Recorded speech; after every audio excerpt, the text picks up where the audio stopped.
metode, dan ruang lingkup sejarah sains dan peradaban Islam. Jadi, sains dalam hal ini merujuk kepada suatu sistem untuk mendapatkan pengetahuan yang menggunakan pengamatan dan eksperimen untuk menggambarkan dan menjelaskan fenomena-fenomena yang terjadi di alam. Kemudian, sains memiliki objek kajian berupa benda-benda konkret yang dapat direspons oleh panca indera manusia. Objek kajian sains umumnya terbatas pada fenomena atau proses dalam alam semesta yang dapat diuji secara ilmiah, seperti melalui observasi atau eksperimen. Sementara itu, masih banyak hal yang tidak dapat diuji secara ilmiah, misalnya keyakinan atau agama dan kekuatan supranatural seperti mukjizat atau astrologi, sehingga tidak termasuk dalam ruang lingkup sains. Nah, objek dalam peradaban Islam sendiri terdiri atas, yaitu objek material dan formal, di mana objek material adalah bahan atau masalah yang dikaji dan menjadi sasaran pembicaraan atau penyelidikan dari sumber sejarah peradaban Islam. Kemudian yang kedua adalah objek formal atau sudut tinjauan dari penyelidikan atau pembahasan dari sejarah peradaban Islam sendiri.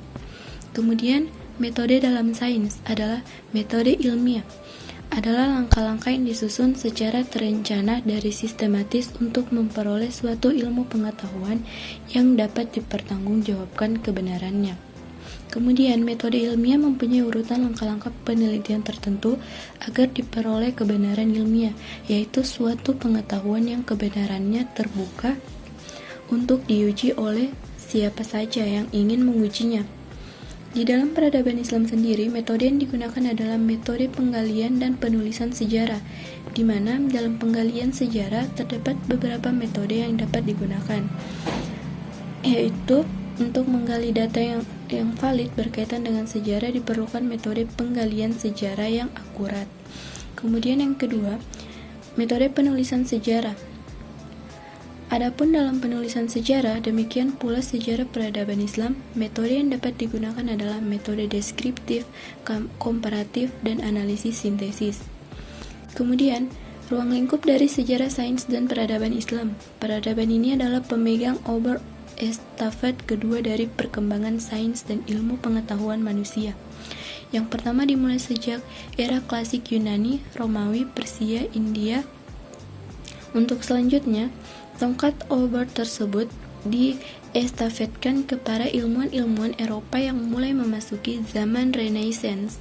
Zaman keemasan, peradaban Islam menjadi jembatan peralihan antara zaman klasik ke era Renaissance, di mana ketika seluruh ilmuwan dari cendekiawan paling brilian di muka bumi ini pada masa itu berkumpul di dalam satu kekhalifahan Arab, Persia, dan Spanyol. Kemudian zaman keemasan Islam itu adalah sebuah periode ketika dunia Arab secara politis bersatu di bawah kekhalifahan. Nah, pada era ini khususnya di bawah pemerintahan Harun al-Rashid dan Al-Ma'mun, dunia Islam mengalami kemajuan ilmu pengetahuan sains dan budaya yang luar biasa pesat. Periode ini mempunyai rentang antara abad 8 Masehi hingga abad 13 Masehi.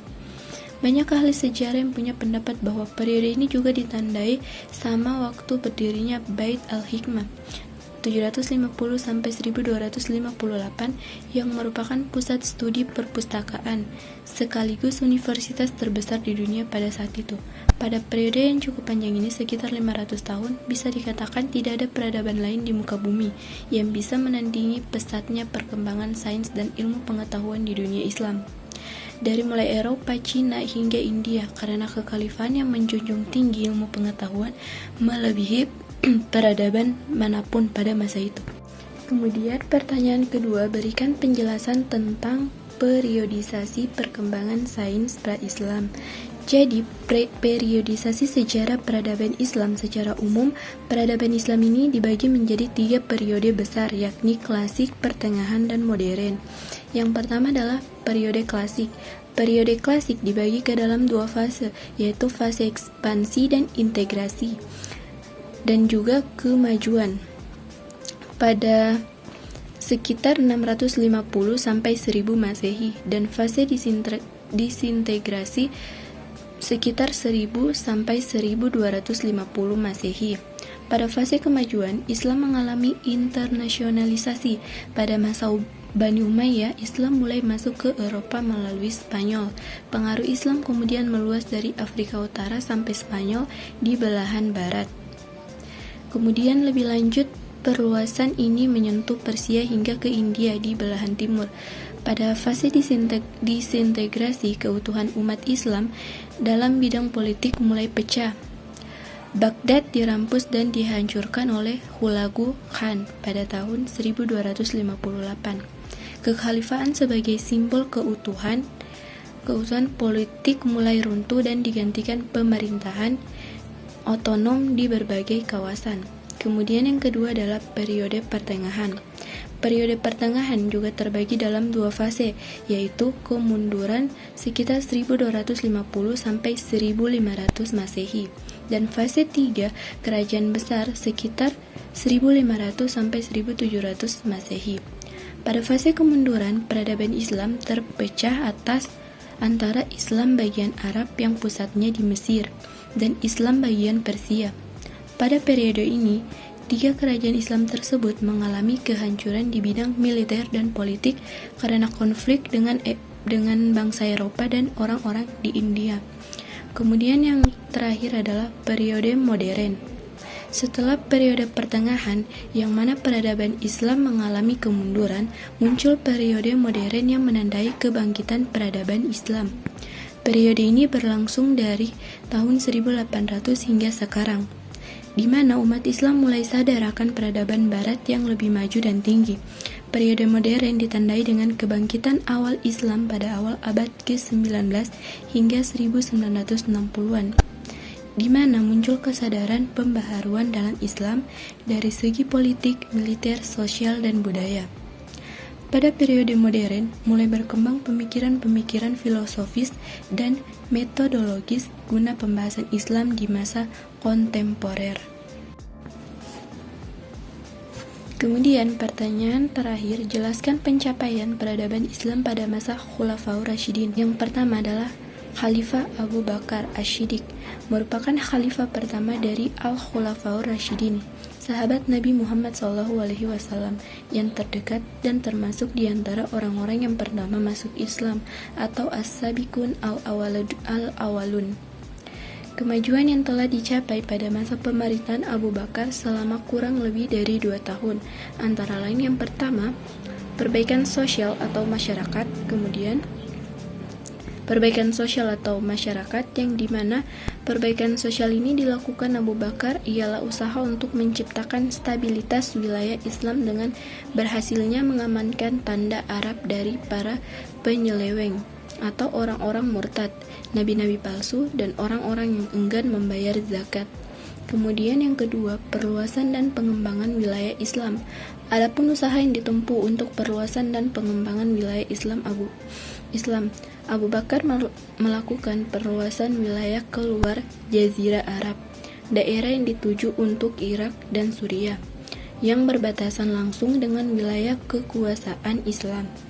Kedua daerah itu menurut Abu Bakar harus ditaklukkan dengan tujuan untuk memantapkan keamanan wilayah Islam dari serbuan dua adik kuasa, yaitu Persia dan Bizantium. Kemudian yang ketiga yaitu pengumpulan ayat-ayat Al-Quran. Sedangkan usaha yang ditempuh untuk pengumpulan ayat-ayat Al-Quran adalah atas usul dari sahabat Umar bin Khattab yang merasa khawatir kehilangan Al-Quran setelah para sahabat yang hafal Al-Quran banyak yang gugur dari peperangan, terutama waktu memerangi para nabi palsu. Alasan lain karena ayat-ayat Al-Quran banyak berserakan, ada yang ditulis pakai daun, kulit kayu, tulang, dan sebagainya. Hal ini dikhawatirkan mudah rusak dan hilang. Kemudian yang keempat, sebagai kepala negara dan pemimpin umat Islam. Kemajuan yang diemban sebagai kepala negara dan pemimpin umat Islam, Abu Bakar sendiri meneladani perilaku Rasulullah SAW, bahwa prinsip musyawarah dalam pengambilan keputusan seperti yang dilakukan oleh Nabi Muhammad SAW selalu dipraktekannya. Kemudian yang kelima, meningkatkan kesejahteraan umat. Sedangkan kemajuan yang dicapai untuk meningkatkan kesejahteraan umat ini, Abu Bakar membentuk lembaga Baitul Mal, semacam khas dari negara atau lembaga keuangan. Kemudian ada masa Khalifah Umar bin Khattab. Khalifah Umar bin Khattab adalah khalifah kedua yang menggantikan Abu Bakar Asy-Siddiq pada sekitar tahun ke-17 Hijriah, tahun keempat kekhalifaannya. Umar mengeluarkan keputusan bahwa penanggalan Islam hendaknya mulai dihitung saat peristiwa hijrah. Secara garis besar seperti berikut ini. Yang pertama, peletak dasar-dasar administrasi negara atau pemerintahan Islam. Kemudian yang kedua, industri dan pertanian mengalami kemajuan yang pesat. Kemudian yang ketiga, kemajuan dalam bidang keilmuan umat Islam. Yang keempat, ekspansi keluar daerah Islam besar-besaran. Dan yang kelima, mengadakan Baitul Mal. Kemudian bagian ketiga yaitu setelah Khalifah Umar wafat, Islam dipimpin oleh Khalifah Umar bin Affan dengan pemilihan yang dilakukan oleh Dewan Syura yang dibentuk oleh Khalifah Umar. Kemajuan yang diraih pada masa kekhalifahan Utsman antara lain, yang pertama pembukuan Al-Quran pada akhir 24 Hijriah, kemudian yang kedua penyatuan Qiraat Quraisy, yang ketiga ekspansi wilayah Islam, yang keempat perluasan Masjid Nabawi dan Masjidil Haram. Kemudian masih banyak lagi kemajuan-kemajuan yang diraih pada masa kekhalifahan Utsman. Dan yang bagian terakhir adalah pada masa Ali bin Abi Thalib. Ali bin Abi Thalib adalah khalifah keempat. Prestasi-prestasi dari Khalifah Ali bin Abi Thalib adalah sebagai berikut. Yang pertama, memajukan dalam bidang ilmu bahasa. Yang kedua, membenahi keuangan negara atau Baitul Mal. Yang ketiga, mengganti pejabat yang kurang konsisten. Yang keempat, bidang pembangunan. Mungkin itu saja. Yang keempat, bidang pembangunan. Nah, mungkin itu saja jawaban-jawaban yang dapat saya sampaikan mengenai ketiga pertanyaan tersebut. Jika masih banyak kesalahan, mohon dimaafkan.